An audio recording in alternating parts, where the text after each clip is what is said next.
सत्ता सदा होन्तु सुखी अवेरा कायोजिगुच्छो सकलो दुगन्तो गच्छन्ति सब्बे मरणमश्च। भगवान तथागत सम्यक संबुद्ध को इबार अभिवादन। Bodhisattva Bharat Ratna symbol of knowledge doctor बाबा साहब भीमराव अंबेडकर, जिनकी धम्म क्रांति को अपना जीवन समर्पित करता है। यहाँ दाईं तरफ उपस्थित हमारे पूज्य गुरुवर्य भदंत एस प्रज्ञा बोधि जी, जिनके चरणों में सादर प्रणाम वंदन। यहाँ उपस्थित हमारे गुरु भाई और यहाँ उपस्थित श्रद्धावान उपासक उपासिकाएं और सिंगारे परिवार, आज के इस पावन अवसर पर आप सबने 4 धम्मपुत्रों को निमंत्रित किया। उसी के अनुसंधान में कुछ बातें करूंगा।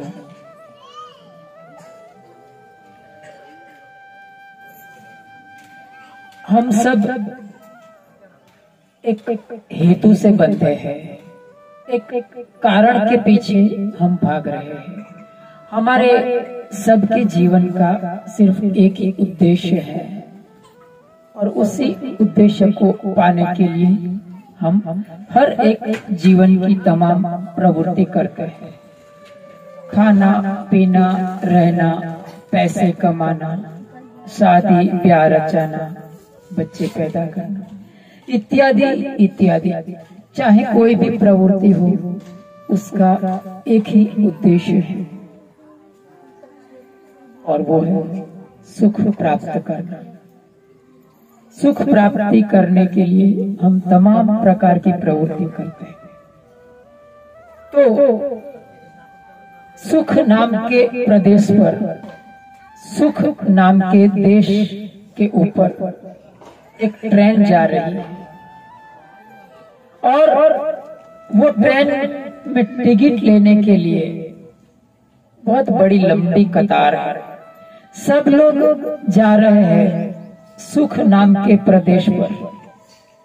वो एक ही ट्रेन है, 3:30 बजे छूटने वाली, और सब लोग खड़े हैं कतार में, एक के पीछे एक, एक के पीछे एक, सब खड़े हैं। सब बड़े ही प्रतीक्षा में हैं कि कब मुझे टिकट मिल जाए। हम सब वही कतार में खड़े हैं। आप तनिक सोचिएगा, सुबह से लेकर शाम तक हम क्या तलाश करते हैं? सुख की तलाश करते हैं।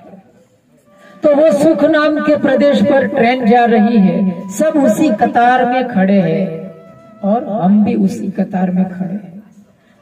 वो कतार अनंत तक जाती है। कोई भी पशु पक्षी भी उस कतार में से बाकात नहीं है। हर जीव को सुख चाहिए, इंद्रियों का सुख चाहिए, मन का सुख चाहिए, आंख कान नाक जीभ त्वचा, सबका सुख प्राप्त करना। इसीलिए वही कतार में खड़े हैं। वो ट्रेन छूट रही है 3:30 बजे सुख नाम के प्रदेश पर। कोई 2 नंबर पर खड़ा है, कोई 4 नंबर पर खड़ा है, कोई 5 नंबर पर खड़ा है, कोई 100 नंबर पर खड़ा है, तो कोई 1000 नंबर पर खड़ा है। दूर दूर तक हमारी दृष्टि भी नहीं पहुंचती है। वहाँ हर एक इंसान, हर एक जीव उस कतार में खड़ा है। वो लालायित है टिकट खरीदने के लिए। अभी उसकी मनोस्थिति को हम थोड़ा ऑब्जर्व करते हैं। हर एक इंसान की मनोस्थिति कैसी होगी और हमें यह तय करना है कि उस कतार में हम कहाँ खड़े हैं। हर एक इंसान, कोई 5 नंबर के ऊपर खड़ा है और उसे दिखाई देता है, क्या दिखाई देता है? टिकट काउंटर दिखाई देता है, उसे जो टिकट देने वाला है वो भी दिखाई देता है, और वो देख भी रहा है कि कोई इंसान सबसे एक नंबर पर है और वो टिकट लेकर चला जाता है। वो सब कुछ देख रहा है अपने आंखों के सामने। क्या वो थोड़ा सा भी लापरवाह होगा? क्या वो थोड़ा सा भी लापरवाह रहेगा टिकट खरीदने के लिए? बिल्कुल नहीं रहेगा, क्योंकि उसके सामने प्रत्यक्ष दिखाई देता है उसे। तो वो क्या करेगा? एकदम पैसा निकाल के तैयार रखेगा, एकदम सजग रहेगा, अपना सब सामान वगैरह एकत्रित रखेगा। जैसे ही उसकी बारी आएगी तुरंत ही टिकट ले लेगा और निकल पड़ेगा। ये हालत है 5वें नंबर पर खड़े रहा हुआ इंसान की। कोई इंसान 10 नंबर पर है, कोई 50 नंबर पर है, कोई 50 नंबर पर खड़ा है, उसकी मनोस्थिति कैसी होगी?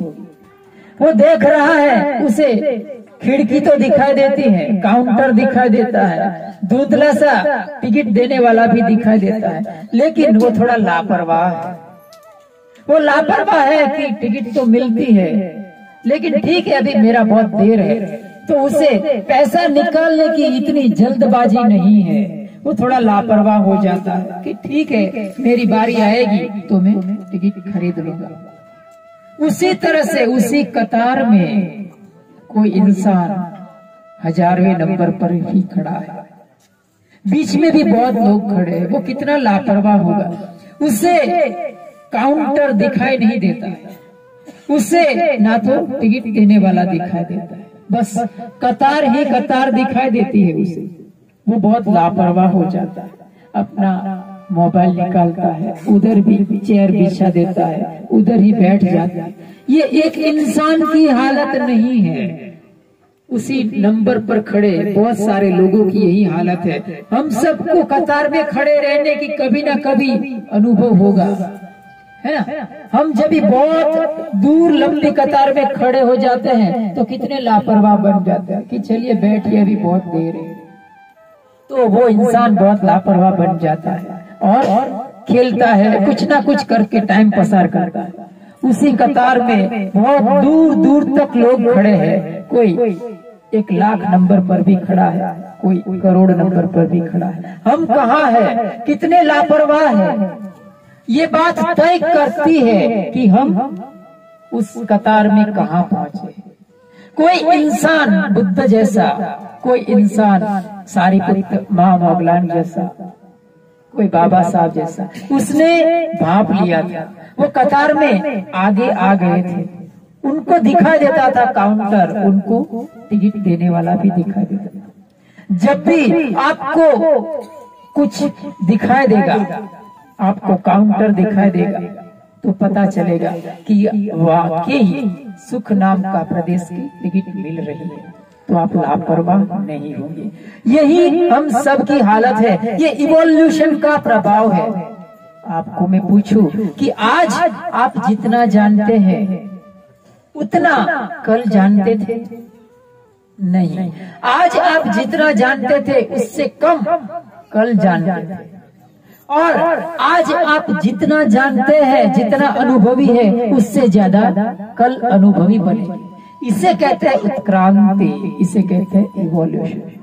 ये इवोल्यूशन का प्रभाव आपको धीरे धीरे धीरे वो कतार में आगे बढ़ा रहा है। अगर आप चाहें तो बहुत ही छलांग लगाकर वो कतार में आगे बढ़ सकते हैं। कैसे?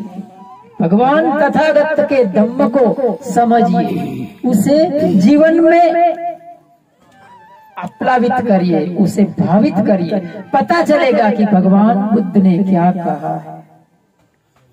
अगर हम इवोल्यूटेड नहीं है, पूर्णतः उत्क्रांतित नहीं है, तो हमें कोई भी बदल नहीं सकता है, कोई भी सुधार नहीं सकता। हम कितना जीते हैं वो हमारे जीवन का मापदंड नहीं होता है। हम कैसा जीते हैं वो मापदंड है। हम क्या खाते हैं, कितनी बड़ी क्वालिटी की खाते हैं, वो हमारा जीवन का मूल्य तय नहीं करता है। हम किस गुणवत्ता का खाते हैं, हम कितना हाइजेनिक शुद्ध खाते हैं, वो हमारे जीवन के मूल्य को तय करता है, वो हमारी उत्क्रांति को साबित करता है। इसीलिए हम कतार में आगे बढ़ना है और आप छलांग लगा सकते हैं। मेरी बात को अगर आप अच्छी तरह से समझ गए तो यकीनन आपको बहुत आश्चर्य होगा। तो भगवान बुद्ध का जो धम्म है, यही बात हमें सिखाता है कि हमें किस तरह से सच्चा सुख क्या कहाँ है। भगवान बुद्ध की थेर गाथा में एक गाथा है, यम परे सुख तो आहु तम परे दुख तो विदु, यम परे सुख तो आहु तम परे दुख तो विदु, यम परे दुख तो विदु तदर्या सुख तो विदु। बड़ा ही आश्चर्य की बात कहते हैं भगवान बुद्ध। जहां सामान्य लोग हैं, जहां सामान्य लोग सुख देखते हैं, वहां विद्वान लोग दुख देखते हैं। जहां सामान्य लोग सुख देखते हैं, वहां विद्वान लोग दुख को देखते हैं। ये भगवान बुद्ध की विसंगतता है, ये भगवान बुद्ध उसे उलट बासिया कहते हैं। तो इसी को हमें भावित करना है। धम्म का रस बड़ा ही नीरस होता है, अगर उसमें रस लगने लगे तो फिर दूसरा कोई रस आपको पाएगा। सब रसम धम्म रसम जिनाति, सब रसों में उत्तम रस धम्म का होता है। उसे भावित करने की कला अगर आ जाती है। भगवान तथागत सम्यक संबुद्ध का जो धम्म है, वो छोटी सी बात के साथ में अपना धम्म देशना को मैं समापन करूंगा। शील, समाधि और प्रज्ञा, ये तीन बातों की टिपोई के ऊपर तथागत का धम्म टिका हुआ है। शील किसे कहते हैं? शील अर्थात हमारे सबके घर में इलेक्ट्रिक के मीटर हो गए, है ना? इलेक्ट्रिक के मीटर ऐसे बहुत जगह और जगह भी शील होता है। तो इलेक्ट्रिक का जो मीटर होता है, उसमें एक लाख का शील होता है ना? उसे शील लगाया जाता है ताकि कोई उसे तोड़ ना सके। शील को तोड़ने का अर्थ क्या होता है? अगर उसको आपने तोड़ दिया तो क्या होता है? कानूनी कार्यवाही हो सकती है, इलीगल हो सकता है। तो शील उसी को कहते हैं कि जिसको तोड़ना मना है। हमारे भगवान बुद्ध का जो धम्म है, पहला शील है। जो इमारत है, ये इमारत उसकी नींव में क्या है? जो नींव के ऊपर इमारत बनती है, उसी तरह से भगवान बुद्ध का धम्म की जो इमारत है, वो शील की नींव के ऊपर है।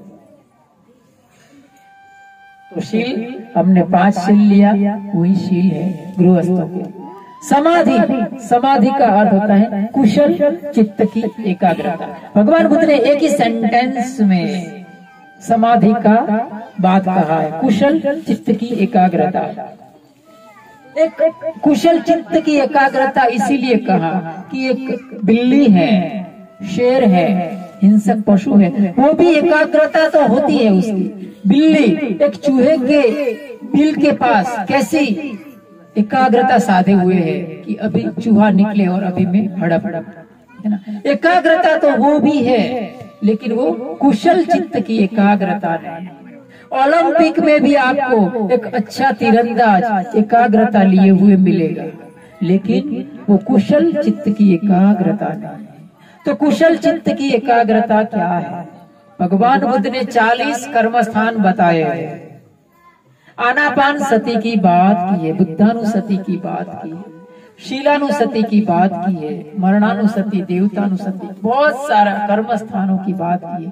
उसके अंतर्गत अगर आप एकाग्रता साधने का अभ्यास करते हैं तो उसे कहते हैं कुशल चित्त की एकाग्रता।